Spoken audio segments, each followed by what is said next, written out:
வணக்கம். நீங்களும் உங்கள் அன்பு குடும்பமும் வாழ்க வளமுடன். நல்லதை நினைப்போம், நல்லதை பேசுவோம், நல்லதை செய்வோம், நல்லது தானாக வரும்.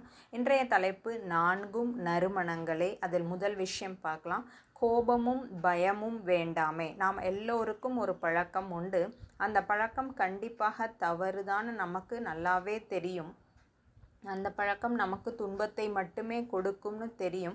இருந்தாலும் பழக்கத்தினால் உடனடியாக கோவப்படுறது, இல்லைன்னா எல்லாத்துக்கும் பயப்படுறது. கோபமும் பயமும் ஒரு மனிதனின் வாழ்க்கையை சீர்குலைய வச்சிரும். எப்படி தீப்பிடிச்சு எரிஞ்சால் அந்த இடம் ஒன்றுமே இல்லாமல் போகுமோ, அதே போல் நம்ம வாழ்க்கையையும் கோபமும் பயமும் புரட்டி போட்டுவிடும். இதை போக்கணும்னா கொஞ்சம் கொஞ்சமாக குறைச்சி இல்லாமல் செய்யணும். அப்போது இதெல்லாம் செய்யலாம் வாங்க. நிறைய சிந்திக்கணும், யோசிக்கணும்.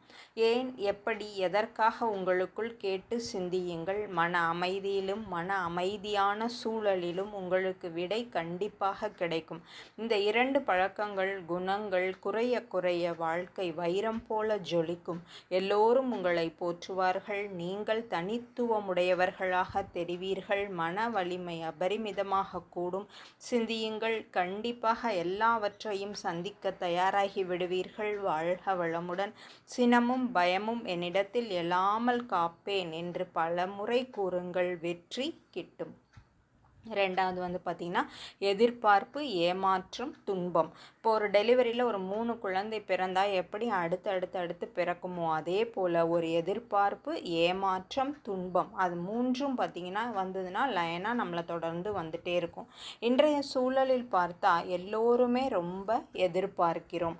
பிரச்சனைனா வரவே கூடாது, அப்படியே வந்தாலும் சீக்கிரம் நம்மை விட்டு விலகிடணும்.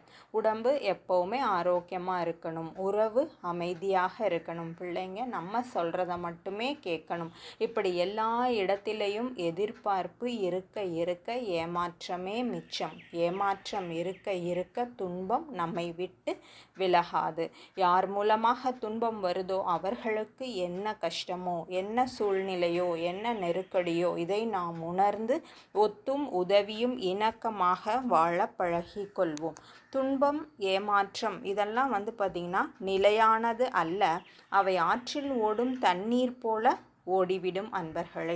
நல்ல விஷயங்களை நிறைய தேடி தேடி நம்முள்ளாக நிரப்பிக்கொள்வோம். ஆனந்தமாக வாழ்வோம்.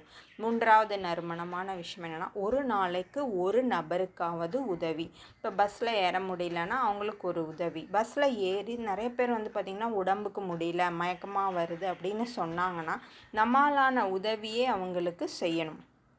இன்றைய சூழலில் உதவுகின்ற நபருக்கு நம்ம ரொம்ப விழிப்புணர்வோடு நம்ம செய்ய வேண்டியதாக இருக்குது. ஏன்னா இன்றைக்கி ஏமாற்றுபவர்கள் நிறைய பேர் உதவி கேட்கிறார்கள், நடிக்கிறார்கள்.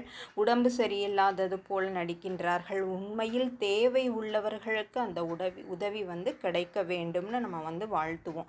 நமக்கு தெரிந்த நல்ல விஷயங்களை அருளாலும் சரி பொருளாலும் சரி நம்ம பிறருக்கு உதவலாம். உதவி பிறருக்கு செய்பவர்களுக்கு இறைவன் எப்பொழுதுமே நண்பனாக இருப்பான். ஆறுதலாக பேசுவது, பிறருக்கு துன்பம் கொடுக்காமல் இருப்பது, வீட்டில் உள்ளவர்களை நன்றாக கவனித்து கொள்வதும் பெரிய உதவிதான், புண்ணியம்தான். முயற்சிப்போம், உதவுவோம், இறைவனுக்கு அருகில் செல்வோம். 4வது நல்ல விஷயம் பார்த்திங்கன்னா, யாரும் யாரையும் ஆட்சி செய்ய வேண்டாம். மகரிஷி சொல்லுவாங்க, நான் சொல்வதே சரி செய்வதே சரி என்று வாதாடாதீர்கள், குறுகிய மனப்பான்மையை விட்டுவிடுங்கள் அப்படின்னு சொல்லுவாங்க. நிறைய பேருக்கு இப்படி ஒரு எண்ணம் மனதுக்குள் இருக்கும். இதுக்கு காரணம் பார்த்திங்கன்னா ஈகோ, தன்முனைப்பு தான். அதனுடைய ஒரு பிரிவு தான் அது. நான் சொல்வதை தான் கேட்கணும், செய்யணும், நடக்கணும் என்று.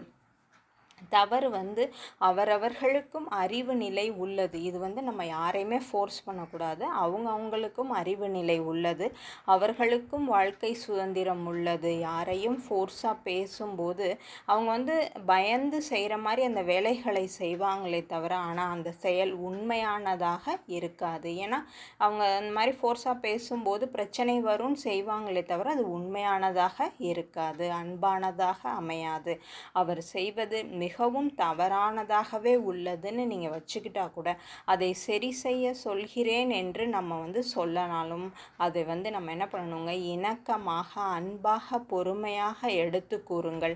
இல்லையேல் காலம் காத்து கொள்ளட்டும். காலமும் கடவுளும் ஒன்றுதான். செயலுக்கு விளைவு உண்டு நிச்சயமாக. செயல் செய்பவன் மனிதன், விளைவாக வருவது இறைநிலை. நாம் யாரையும் எப்பொழுதுமே வற்புறுத்த வேண்டாம், கட்டளையிட வேண்டாம், இடித்து கூற வேண்டாம். எல்லாமே அழகாக நடக்கும் அப்படின்னு நம்புவோம். நடக்கும். நன்றி. வாழ்க வளமுடன். ஒவ்வொரு நாளும் இரவு படுக்கும் பொழுதும் நேர்மறையான எண்ணங்களோடு உறக்கத்திற்கு செல்வோம். ஆழ்ந்த உறக்கம் கிட்டும். வாழ்க வளமுடன். வாழ்க வளமுடன்.